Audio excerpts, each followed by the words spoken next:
আমরাই আপনার একদলের শাসন ব্যবস্থা থেকে বহুদলীয় শাসন ব্যবস্থা গেছি, আমরাই আপনার পার্লামেন্টারি ফর্ম অফ গভর্নমেন্টে গেছি প্রেসিডেন্ট ফর্ম অফ গভর্নমেন্টে। আমরা আমাদের অনেক আপত্তি সত্ত্বেও আমরা কেয়ারটেকার গভর্নমেন্টকে আমরা সংবিধানে নিয়ে এসেছি। এগুলো বাস্তবতা।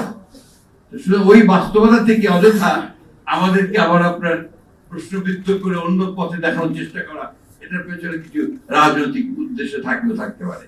আর বিএনপি হিসাবে আমি একটা কথা খুব জোর দিয়ে বলতে চাই যে আমার দলই তো প্রথম যারা সংবাদপত্রের স্বাধীনতাকে ওপেন করেছিল 1975 সালে।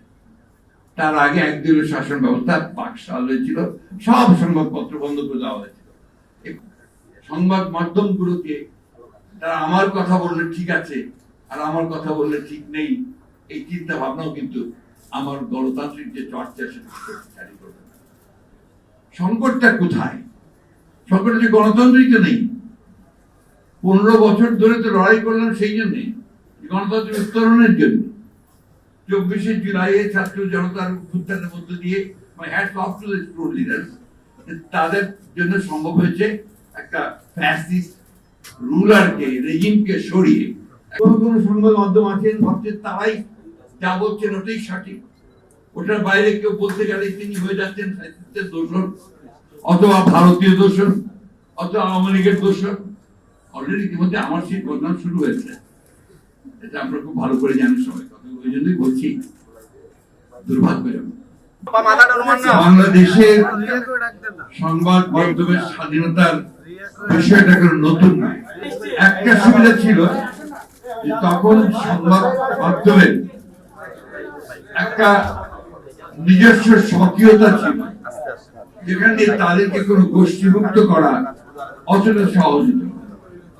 বরঞ্চ আমি যেটা বলতে চাই সেটা হচ্ছে তাদের সেই দেশপ্রেম, আন্তরিকতা এবং দায়িত্ববোধ আমার কাছে মনে হয়েছে যে অনেক উঁচু দরের। বর্তমান প্রেক্ষাপটে সংবাদপত্রের স্বাধীনতা নিঃসন্দেহে আগের চেয়ে বেড়েছে, এবং আমি আজকে যেটা পত্রিকায় দেখলাম যে আন্তর্জাতিক মানদণ্ডে প্রায় 16% স্বাধীনতার বেড়েছে।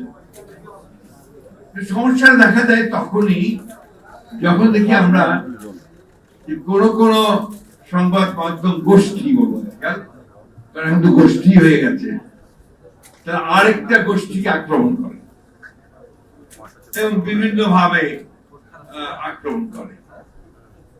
কোন জায়গায় তাকে দেখা যায় যে কোন রাজনৈতিক গোষ্ঠীও সেটার সঙ্গে যুক্ত হয় এবং বিভিন্ন রকম রাজনৈতিক কর্মসূচিও প্রদান করে। আমি জানি না যে একটা গণতান্ত্রিক সমাজে, একটা মুক্ত সমাজে এটা কতটুকু গণতন্ত্রকে শক্তিশালী করতে সাহায্য করে। আমরা তো পুরনো মানুষ, আমরা গণতন্ত্র বলতে বুঝি যে সকল মানুষের কথা বলার স্বাধীনতা, তার ভোট দেওয়ার স্বাধীনতা, সে নিজে একটা চিন্তায় বিশ্বাস করে সেটার স্বাধীনতা, একই সঙ্গে অন্যের যে চিন্তা করার স্বাধীনতা সেটাকেও সে সমানভাবে মর্যাদা দেয় এবং সহনশীল থাকে। আমরা বুঝি যে সংবাদপত্রের স্বাধীনতা, সংবাদপত্র যা বলতে চাইবে, মাধ্যম যা বলতে চাইবে সেটাকে গ্রহণ করা বা পছন্দ না হলে সেটা সম্পর্কে কথা বলা সব ঠিক আছে, কিন্তু সেই সংবাদ প্রতিষ্ঠানকে উড়িয়ে দেওয়া, তার প্রতি আপনার মব জাস্টিস প্রয়োগ করার চেষ্টা করা, এগুলোকে অবশ্য আমরা আমাদের সেই পুরনো মানুষেরা আমরা গণতন্ত্রের মানদণ্ড হিসেবে দেখতে পারি না। আর বিএনপি হিসাবে আমি একটা কথা খুব জোর দিয়ে বলতে চাই যে আমার দলই তো প্রথম যারা সংবাদপত্রের স্বাধীনতাকে ওপেন করেছিল 1975 সালে। তার আগে একদলীয় শাসন ব্যবস্থা বাকশাল হয়েছিল, সব সংবাদপত্র বন্ধ করে দেওয়া হয়েছিল। এই কথাটা কিন্তু কেউ আলোচনা করেননি। 4টি সংবাদপত্র ছাড়া সমস্ত রাজনৈতিক দলকে আপনার যেমন নিষিদ্ধ করা হয়েছিল, সংবাদপত্রগুলোকে নিষিদ্ধ করে দেওয়া হয়েছে। বিএনপি দেখতে আসবেন, তিনি সংবাদ মাধ্যম চালু করেছেন, স্বাধীনতা দিয়েছেন। আমরা বলি না যে আমরা একেবারেই আপনার ধোয়া তুলসী কথা, কিন্তু এই কথা নিঃসন্দেহে বলতে পারি যে আমরা নিঃসন্দেহে সংবাদপত্রের স্বাধীনতার জন্য অনেক বেশি কাজ করেছে। আজকের যে আকাশ আপনার মাধ্যম, এটা কিন্তু আমাদের দ্বারাই শুরু করা। কোন কোন সংবাদ মাধ্যম আছেন ভাবছেন তারাই যা বলছেন ওটাই সঠিক, ওটার বাইরে কেউ বলতে গেলে তিনি হয়ে যাচ্ছেন সাহিত্যের দোষর, অথবা ভারতীয় দোষর, অথবা আওয়ামী লীগের দোষর।